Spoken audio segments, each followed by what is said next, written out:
요한복음 11장 1절부터 44절 17절부터 읽겠습니다.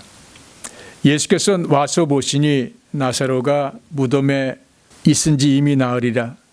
베다니는 예루살렘에서 가깝기가 한 오리쯤 되매 많은 유대인이 마르다와 마리아에게 그 오라비의 일로 의문하러 왔더니 마르다는 예수께서 오신다는 말을 듣고 곧 나가 맞이하되 마리아는 집에 앉았더라. 마르다가 예수께 여짜오되 주께서 여기 계셨더라면 내 오라버니가 죽지 아니하였겠나이다.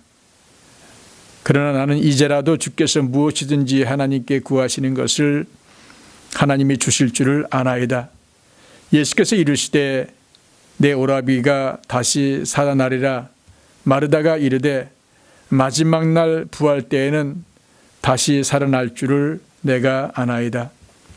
예수께서 이르시되 나는 부활이요 생명이니 나를 믿는 자는 죽어도 살겠고 무릇 살아서 나를 믿는 자는 영원히 죽지 아니하리니 이것을 내가 믿느냐. 이르되 주여 그러하외다. 주는 그리스도시요 세상에 오시는 하나님의 아들이신 줄 내가 믿나이다.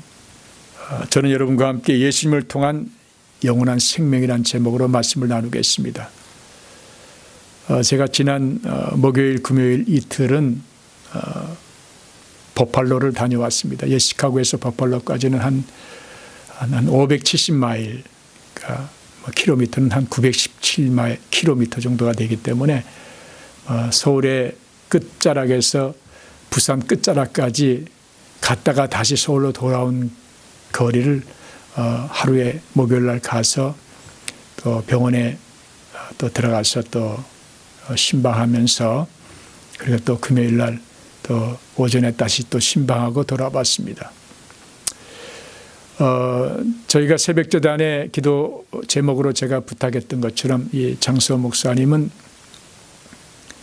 갑작스럽게 쓰러지셔서 병원에 옮기시게 됐는데 스트로크가 와서 그래서 이제 뇌 수술을 하게 되는데 요새는 뇌 수술이 발전해서 이 스컬 이걸 뚜껑을 벗기지 않고도 수술할 수 있는 경우 아주 심할 때는 할 수 없이 뚜껑을 벗기지만 이 팔에 이 선을 꽂아서 이제 그 모여 있는 그 피를 이제 뽑아내는 수술을 끝냈고 이 목 뒷덜림에는 아직 피가 고여 있다고 그렇게 제가 의사를 통해서 듣게 되었습니다.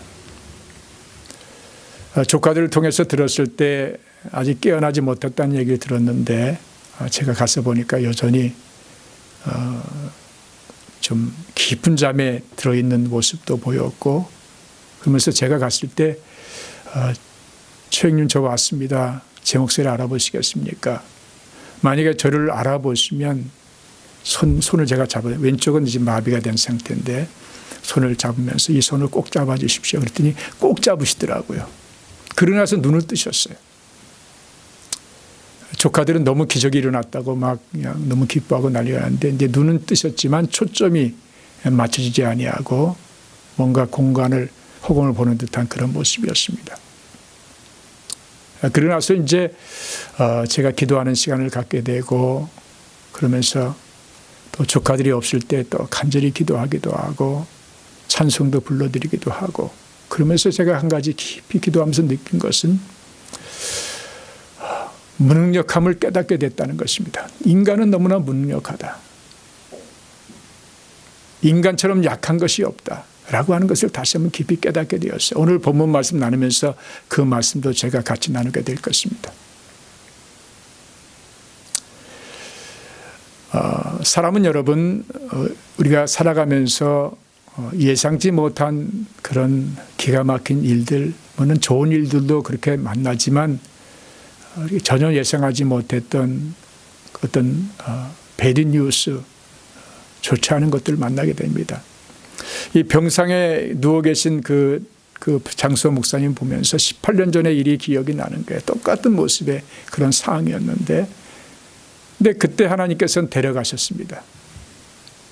저는 제 이성적으로 또는 합리적으로 환경적으로 데려가실 수 없다고 그렇게 믿었습니다. 그런데 하나님께서 데려가셨어요. 그래서 저는 하나님 앞에 반역했다는 말은 거역하고 나 주의 종 길을 더 이상 걷지 않습니다 라고 그렇게 하나님께 떼쓰고 그냥 앙탈 부리고 그렇게 했는데, 세월이 흐르면서 하나님께서 왜 그렇게 하셨는지에 대한 것을 하나하나 깨닫게 해주시는 거예요. 한 생명을 데려가시고 새 생명을 저에게 허락해 주셨어요. 너무 놀라운 일입니다. 우리는 그때 당시 이해할 수 없었지만 하나님께서는 놀라운 일들, 우리가 생각지 못한 크고 비밀한 일들을 다 준비하고 계셨다는 거예요. 여러분, 예수 믿는 하나님의 자녀에게 주신 축복은 바로 그것입니다. 당장은 내가 이성적으로 이해할 수 없고 받아들일 수 없고 도무지 납득할 수 없는 일이지만 하나님의 자녀인 우리에 대해서 하나님은 더 좋은 것, 더 깊은 뜻의 은혜를 준비하셨기 때문에 그런 일을 허락하셨다는 거예요.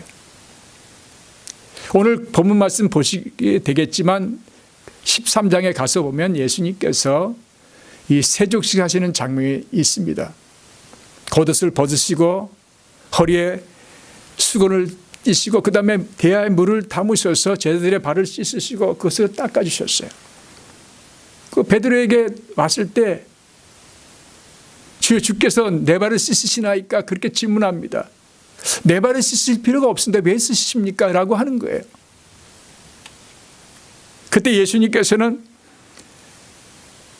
내가 하는 것을 내가 지금은 알지 못하나 이후에는 알리라 라고 말씀하십니다. 그 당시에 이 베드로는 발을 씻기시는 예수님이 무슨 의도로 무슨 뜻으로 그렇게 하셨는데 도무지 이해할 수가 없었어요. 근데 예수님께서는 이후로는 알리라고 말씀하셨습니다. 그 후에 그들은 깨닫게 된 것이에요. 여러분, 예수님께서 이 세족식의 한 장면이지만 그것은 예수님께서 주관하시는 모든 삶의 모양들이 우리의 삶 속에 그대로 투영되는 것입니다. 내 삶 속에 일어나는 모든 일들이 다 예수님께서 허락하시거나 예수님께서 인도하시는 일이에요. 예수님의 허락 없이는 한 가지 일어날 것이 없어요. 그 신앙의 눈으로 보면 나에게 일어나는 이해할 수 없는 이 일조차도 우리 예수님께서 허락하신 것이고 또 인도하신 길이기 때문에 지금은 그것을 이해하지 못하지만 이후에는 알리라고 말씀하신 그 말씀의 역사를 여러분들을 분명 체험하게 될 것입니다. 오늘 이 본문에 돌아와 보면 이 죽은 나사로, 그의 여동생 마르다, 마리아 이 세 온우에 대한 이야기입니다. 근데 그 11장 1절에 보면 이 베다니에 나사로가 병들었다는 이야기로 시작합니다. 그 병이 어떤 병인지는 구체적으로 알 수 없지만 아주 위중한 병인 것이 틀림없어요. 여기 보니까 예수님을 초청하는 이야기가 나옵니다. 예수님 와주십시오. 근데 예수님께서 이 베다니에 가지 아니하시고 예루살렘에서 이틀을 더 유하셨습니다. 그 사이에 이 나사로는 죽었습니다. 오늘 본문 1절부터 읽지 않았지만 그 내용들을 여러분 그냥 기억하시고, 제가 구절구절 읽지 않지만 큰 그림으로 그려서 이야기합니다. 여러분 보십시오. 이 마르다와 마리아가 얼마나 절망 가운데 처했겠습니까? 아마 제가 보기엔 급사병 같은 것 같아요. 성경에 기록된 것은 자세히 기록되지 않기 때문에 어떤 병인지 알 수 없지만 치료할 수 없는 그런 병 가운데 놓여져서 지금 이제 죽음을 기다리는 아주 위중한 상태라는 것을 우리는 그렇게 판단할 수가 있습니다. 그 당시 이 상황을 맞이했던 마르다와 마리아, 그들은 예수님의 사랑을 받은 자들, 곧 하나님의 사랑을 받은 자들이었기 때문에 아마 이 마르다와 마리아는 하나님과 깊은 관계를 갖는 우리들에게 이런 일이 일어날 수 없다고 생각했을 거예요. 설마 오빠가 죽겠는가라고 생각했을 거예요. 근데 그 상황을 보니까 점점 위중한 것입니다. 그랬을 때 그들의 마음이 얼마나 어렵고 힘들었겠습니까? 예수님께 도움을 요청했지만 예수님께서 오지 않았어요. 그 오빠가 결국 죽었습니다. 죽음을 맞이한 그들에게는 말할 수 없는 혼동이 왔을 것입니다. 도무지 이해하고 받아들일 수 없는 그 상황에 대해서 그들은 아연실색했을 것입니다. 절망의 늪에서 헤매었을 것입니다. 예수님께서 이틀 있다 베다니로 가십니다. 베다니 어귀에 도착했을 때 마르다는 예수님께서 오신다는 말을 듣고 집에서 쫓아와서 예수님께 말하는 장면이 나옵니다. 근데 저는 오늘 이 본문 말씀을 통해서 한 세 가지로 좀 나누어서 잠깐 설명드리고 싶어요. 첫 번째는 우리 인간의 무능력을 저는 보고 싶은 거예요. 병상에 누워있는 그 인간의 눈으로 볼 때 정말로 그 누구도 살릴 수 없는 상황 속에 있을 때 여러분 그 병상에서 기도할 때 그 기도의 심정을 여러분 아마 여러분 체험해 보셨을 거예요. 저도 그런 체험하면서 나의 무능력, 이 한정된 이 모양, 인간으로서 나는 아무것도 할 수 없다는 고백, 그것을 우리 주님 앞에 하게 만드신다는 거예요. 우리는 우리 삶의 과정 속에서 하나님 내 힘으로는 이것을 할 수가 없습니다. 나는 회복시킬 방법이 없습니다. 나는 이 죽음의 길을 지금 걸어가는 이 사람을 살릴 방법이 없습니다라고 하는 그런 고백, 나의 한정된 인간의 무능력을 철저히 고백할 수밖에 없는 그런 상황을 우리는 맞이합니다. 그것을 우리는 이 마르다와 마리아를 통해서 우리는 상상해 볼 수가 있습니다. 맞습니다. 우리는 무능력한 사람들입니다. 우리는 어떤 생명조차도 어찌할 수 없는 그런 제한된 능력의 한계 속에 살아가는 그런 사람들입니다. 여러분, 우리가 그것을 발견할 때 우리는 비로소 나 자신의 위치를 발견하고 위대하신 하나님께 손을 뻗쳐 도움을 요청하는 그런 자리에 설 수가 있습니다. 가장 낮은 자리에 내려갈 때 비로소 높이 계신 그분께 손을 내밀어 도움을 요청하는 그런 삶을 살 수 있게 된다는 거예요. 이 마르다와 마리아는 그런 형편이었다고 저는 생각을 합니다. 오빠 나사로가 죽었을 때에 그들에게 다가왔던 절망의 모습을 저는 얼마든지 상상할 수 있습니다. 또 두 번째 보고 싶은 것은요, 이 마르다와 마리아는 예수님에 대한 믿음이 분명했습니다. 왜냐하면 예수님께 연락해서 오시게 했던 것은 예수님께서 병든 자를 고치신다는 것을 그들은 믿고 있었기 때문에. 그런데 이 마르다 마리아는 예수님께서 단지 살아있었을 때, 병들었을 때 고치는 그분으로만 생각했지 죽은 자를 다시 살릴 수 있는 분이라고 그들은 생각하지 못했습니다. 여기서 믿음은 있었지만 믿음의 영역 한계를 가지고 있었다는 거예요. 여러분, 오늘도 우리 신앙에 마찬가지입니다. 잔 칼빈이 얘기했듯이 어떤 신앙의 데드 페이드, 죽은 믿음, 행함이 없는 믿음, 어떤 제목을 놓고 기도하면서도 그것이 일어날 것을 기대하지 않는 믿음, 그것을 죽은 믿음이라고 그렇게 표현했습니다. 야고보서에 나온 말씀과 똑같죠. 우리의 신앙 속에서도 여러분, 우리 예수님은 지금 현재 우리의 삶 속에 개입하고 계시다는 사실을 깨닫지 못한다는 거예요. 예수님께서는 하나님으로서 모든 우리의 상상을 초월한 기적과 이사를 베푸실 그런 하나님이라는 사실을 끝까지 인지하지 못한다는 거예요. 어느 한 부분만 인지하고 나머지 큰 부분들을 우리는 많이 놓치고 살고 있다는 거예요. 전인적 구원의 깨달음은 바로 그것입니다. 예수님께서는 우리를 구원시킬 때 영적으로 천국 가는 것만으로 족한 것이 아니고 이 땅의 매일의 삶 속에서 우리에게 일어나는 일들 속에 간여하시고 간섭하시고 때론 기사와 이적을 베풀어 주시는 분이라는 것이 전적 구원의 의미입니다. 그런데 이 마르다 마리아는 제한적인 믿음을 갖고 있었어요. 오늘 같이 한번 보시면요, 21절에 이 마르다가 맞이하러 나간 다음에 이렇게 예수님께 여짜옵니다. 주께서 여기 계셨더라면 내 오라비가 죽지 아니하였겠나이다. 주께서 여기 계셨더라면이라고 하는 고백은 예수님의 능력을 믿고 있었다는 거예요. 그런데 내 오라비가 죽지 아니하였겠나이다고 하는 것은 지금 예수님이 오셔서 죽은 나사로를 살리실 것이라고 하는 것은 전혀 기대하지 않았다는 거예요. 그런 능력까지 가지신 분이라고 그들은 믿지 않고 있었다는 거예요. 기본적인 믿음은 갖고 있었지만 그 이상을 뛰어넘는 예수님의 능력에 대해서 믿음을 갖고 있지 못했다는 거예요. 22절에 마르다는 고백하는 것을 보면 알 수가 있습니다. 그러나 나는 이제라도 주께서 무엇이든지 하나님께서 구하시는 것을 하나님이 주실 줄 아나이다. 그때 예수님께서 말씀하셨습니다. 23절에 내 오라비가 다시 살아나리라.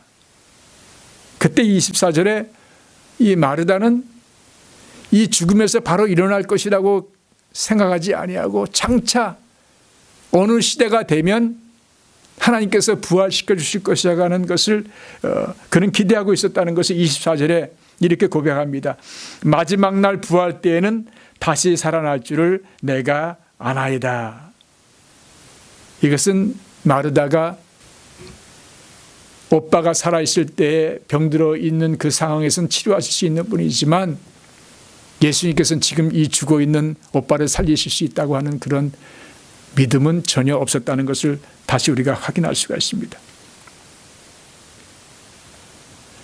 그 다음을 보면 마르다가 집으로 와서 마리아에게, 동생에게 예수님이 너를 부르신다. 그랬더니 이 마리아가 급히 쫓아나갑니다. 그것을 본 유대인들이, 문상한 유대인들이 곡하러 무덤으로 가는 줄 알고 그들도 막 같이 쫓아갑니다. 그런데 마을 옥에서, 베다니 마을 옥에 서 계신 예수님께 이 마리아가 엎드려서 똑같은 언니의 말을 반복합니다. 32절에 보시면 주께서 여기 계셨더라면 내 오라버니가 죽지 아니하였겠나이다. 마르다와 마리아가 똑같은 그런 믿음을 갖고 있었어요. 너무 놀라운 믿음인 것은 틀림없습니다. 예수님께서 살아계셔서 역사하시는 분이라는 것을 믿는 믿음 있는 것, 기본적인 믿음 갖고 있는 것 너무나 훌륭한 믿음입니다. 그러나 우리 주님께서 이 말씀들을 통해서 우리에게 주시고자 하고 싶은 것은 지금도 살아 역사하시는 예수 그리스도는 어제나 오늘이나 영원토록 동일하신 그 예수님을 믿길 원하시고 지금도 우리의 현장에서 역사하시는 예수님인 것을 우리로 깨닫게 하심을 오늘 본문을 통해서 주시고자 하는 것입니다. 세 번째, 제가 마지막으로 보고 싶은 것은 그 다음 절 쭉 보시면 33절부터 쭉 보시면 예수께서 그가 우는 것과 함께 온 유대인들이 우는 것을 보시고 심령의 비통이 여기시고 불쌍히 여기사. 여기 마리아도 울고 함께 따라온 유대인들도 울었어요. 아마 유대인들이 이 나사로에 대해서 참 좋은 관계, 아름다운 관계를 가진 것이 틀림이 없습니다. 이 오니를 굉장히 사랑했던 그런 관계성인 것을 알 수 있어요. 그러니까 이 나사로의 죽음에 이 마리아도 우는 모습 속에서 유대인들도 함께 우는 모습을 보셨습니다. 그래서 그 모습을 보시면서 예수님께서 심령의 비통이 여기시고 불쌍히 여기사 이르시되 그를 어디 두었느냐 이르되 주여 와서 보옵소서 하니 심령의 심히 안타까움을 가지시고 그리고 무덤에 이르시게 됩니다. 그리고 무덤 앞에서 눈물을 예수께서 흘리시더라 이렇게 기록되어 있습니다. 뭐 눈물 흘리시는 것에 대해서는 여러 가지 주석의 표현도 있겠지만 제가 보는 관점은 예수님께서는 항상 무엇에 깊은 관심이 있으십니까? 영혼 구원에 대해서 관심이 있으셨어요. 지옥 갈 영혼들이 구원받아 천국에 갈 수 있는 것, 그것에 대한 소망을 가지고 이 땅에 오셨고 천국 복음을 알리셨고 하나님께서 예비하신 십자가의 구원의 방법을 예수님께서는 걸어가셨고 또 그래서 그것을 통해서 구원의 길을 완성하셨어요. 그러니까 예수님께서 우신 것은 그것은 결국 영혼들에 대한 불쌍한 마음 때문에 우신 거예요. 모두가 다 천국 가기를 원하시는 그 마음 때문에 우신 거예요. 39절에 예수께서 이르시되 돌을 옮겨 놓으라 하시니 그 죽은 자의 마르다가 이르되 주여 죽은 지가 나흘이 되었음에 벌써 냄새가 나나이다. 앞에 부분을 제가 잠깐 생략했습니다. 그러나 그 내용들을 다 포함합니다. 벌써 죽은 지가 4일이 지나서 썩은 냄새가 난다고 얘기합니다. 모든 기능들이 이제는 회복할 수 없는 그런 불가능의 상태, 생존 불능의 상태에 빠진 것을 분명하게 기록하고 있습니다. 그래서 예수님께서는 돌을 옮기라고 명령하신 다음에 큰 소리를 외치셨습니다. 나사로야 나오라. 그러자 여러분 그 다음 절을 보세요. 상상할 수 없는 그런 기적이 일어났어요. 거기 있는 유대인들은 다 꼬꾸라졌을 것입니다. 그런 기록은 없지만 너무 충격을 받았을 것입니다. 여러분 죽은 자가 살아나는 이 사건은 우리에게 전율을 오늘도 느끼게 합니다. 여러분 근데 중요한 것은 이 죽었다 다시 육신적으로 살아난 이 나사로도 얼마 안 있다 이 땅을 떠났습니다. 언제 죽었는지 기록은 없어요. 그러나 그도 이 땅을 떠났어요. 그러나 우리 예수님께서 말씀하신 오늘 본문에 보시면 25절 26절을 저는 중요한 본문 말씀으로 또 결론으로 여러분과 같이 나누고 싶은 거예요. 예수께서 이르시되 나는 부활이요 생명이니 나를 믿는 자는 죽어도 살겠고 무릇 살아서 나를 믿는 자는 영원히 죽지 아니하리니 이것을 내가 믿느냐. 이 마르다에게 질문하신 질문, 그런 장면입니다. 이 죽은 나사로 다시 살아났다가 결국 육신으로 다시 죽었어요. 모든 사람들이 다 걸어가야 될 길입니다. 근데 중요한 것은 예수님께서는 영생의 길에 대한 것을 확증하시면서 나를 믿는 자는 죽어도 살겠고 육신적으로 죽어도 영원히 살겠다고 분명히 말씀하십니다. 영생의 길만은 분명하게 보장시켜 놓고 계시다는 거예요. 저는 이 말씀에 얼마나 큰 위로가 되는지 모릅니다. 이것은 여러분 빈말이 아닙니다. 제 가슴속에도 흘러나오는 그런 말씀입니다. 저는 운전하면서 가면서 그 9시간 길이 네트로는 9시간 길인데 가는 길이 오는 길이 또 9시간이고 계속해서 찬송을 들으면서 또는 또 기도하면서 그렇게 갔고 그렇게 왔습니다. 그러면서 가장 많이 계속해서 거의 많은 시간을 들었던 그 음악, 반주 음악이죠. 반주 음악은 이 고난의 길입니다. 비아 돌로로사. 그 십자가의 길, 고난의 길. 그걸 들으면서 얼마나 울었는지 몰라요. 운전하면서 울면서 기도하고 찬양했습니다.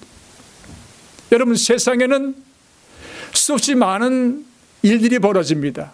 국가적인 위기도 있고 또는 어떤 일들도 일어납니다. 탄핵 사태도 있고 여러 가지 일들이 다 있습니다.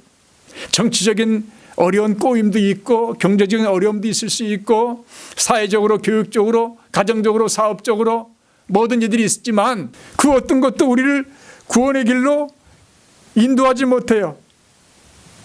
그러나 예수 그리스도만이 우리에게 영원한 생명의 길을 주십니다. 그래서 저는 운전하면서 이 경음악을 계속 들으면서 찬송 그 가사를 대입시키면서 그 곡을 부르면서 마음이 얼마나 감격되고 내가 예수님 믿고 구원받았다 하는 그 사실 때문에 얼마나 기쁘고 감격적인지. 그래서 예수 믿고 구원받은 사람들 당장 뭐 병으로 인해서 죽든지 어떻게 됐든지 그것이 문제가 되지 않는다는 것을 다시 한번 깊게 깨닫게 됐어요. 왜냐하면 영원한 길에 들어가는 것이니까. 그것이 보장되었으니까. 제가 한번 여러분과 함께 아마 이 가사가 좀 작겠지만 그러나 이 곡을 한번 제가 여러분과 함께 한번 불러보길 원합니다.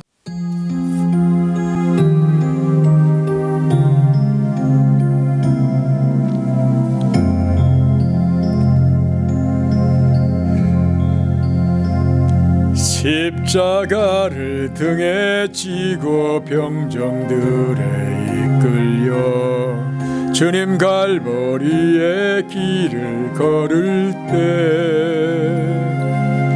사람들은 몰려왔네. 죽음의 길 걷는 그를 보려고.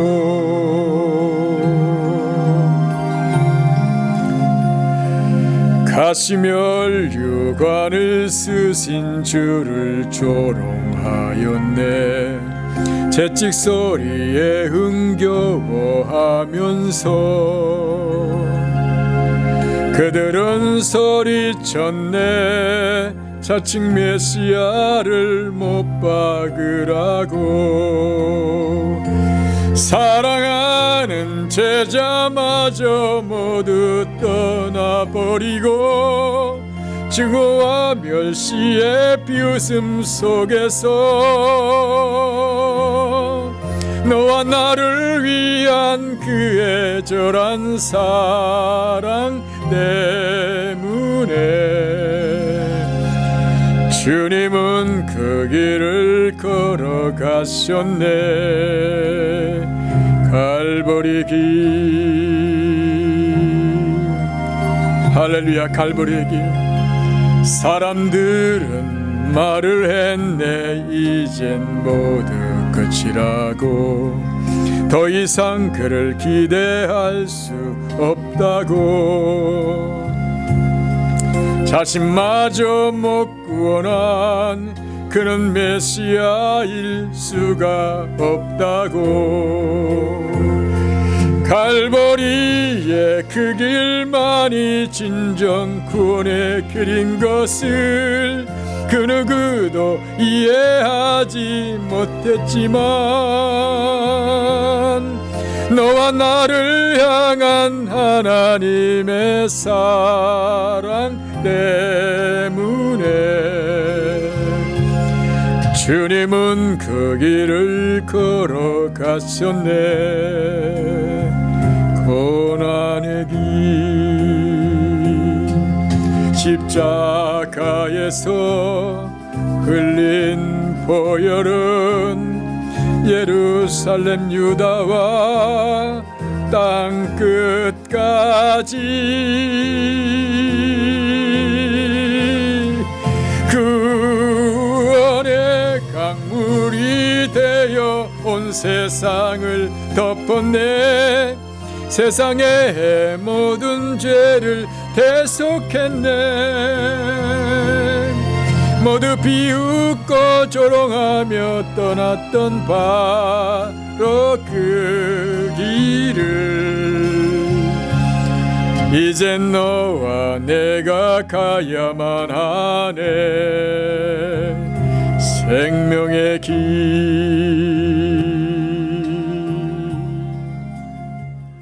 할렐루야. 그 가사 중에 여러분, 갈보리의 그 길만이 진정 구원의 길인 것을 그 누구도 이해하지 못했지만 너와 나를 향한 하나님의 사랑 때문에 주님은 그 길을 걸어가셨네. 고난의 길, 갈보리의 길, 생명의 길. 여러분, 그렇습니다. 오늘 이 죽은 나사로 사건은 다른 것이 아닙니다. 우리에겐 예수님을 믿을 때 비로소 영생의 길, 육신은 언젠간 다 죽게 돼 있는데 영생의 길을 들어간다는 것을 말씀하시기 위해서 이 나사로 사건을 우리 예수님께서 베푸신 것입니다. 자, 기도하시겠습니다. 사랑의 하나님, 감사합니다.